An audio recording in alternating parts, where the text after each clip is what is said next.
Okay, quick question. Have you ever picked up a book just because it looked weird? Like, you don't even know why?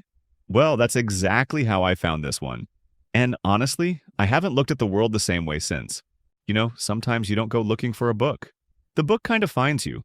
I was wandering through this old, half-forgotten bookstore, and the kind that smells like dust and leather and something older you can't quite name.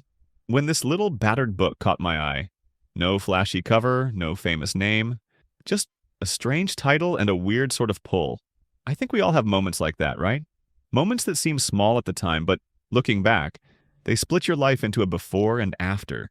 For me, that book was The Way of Forgotten Paths, a tiny collection of essays printed in 1938, long out of print, and honestly, almost lost to history. The author wasn't someone famous, just a quiet philosopher named Elias Marek. I had literally never heard of him before, but the way he wrote, it wasn't polished, not at all. His sentences wandered, circled back, sometimes just stopped halfway through a thought, and yet there was something about it, something incredibly real. One essay in particular hit me like a punch I didn't see coming. It was called The Hidden Places Are Where You Find Yourself. Marek talked about how modern life, even back then, was dragging people away from themselves. Not by accident, but almost on purpose. He said, "The roads that everyone walks are carved by fear, not by hope. If you wish to know who you are, you must seek the paths that no one tells you about." At first, I kind of shrugged it off. I mean, it sounds poetic, sure. Maybe a little cliche. But the more I sat with it, the more it gnawed at me. Because when I looked at my own life, the choices I was making, the things I was chasing, it hit me that almost none of them were really mine.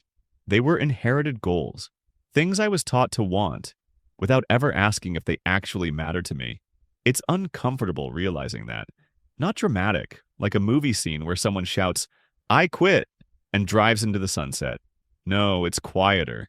It's like realizing you've been walking on a treadmill thinking you were going somewhere, and once you see it, you can't unsee it. Now, to be honest, Marek's book isn't perfect. Some chapters ramble.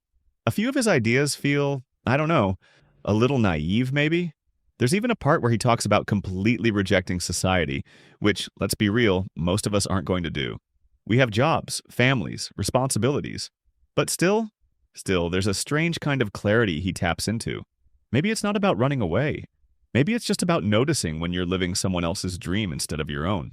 Since reading that little book, I started paying more attention to the small choices, what I said yes to, what I said no to, where I put my time when nobody was watching. And slowly, not overnight, but slowly, things started to shift. It's not like I became a whole new person, but I think maybe I became a little more myself. There's a weird comfort in knowing that even in 1938, someone was wrestling with the same things we are now.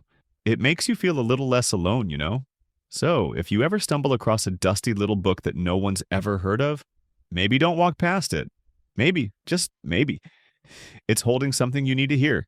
And if you enjoyed exploring this forgotten path with me, subscribe to our channel for more rare book discoveries and timeless lessons.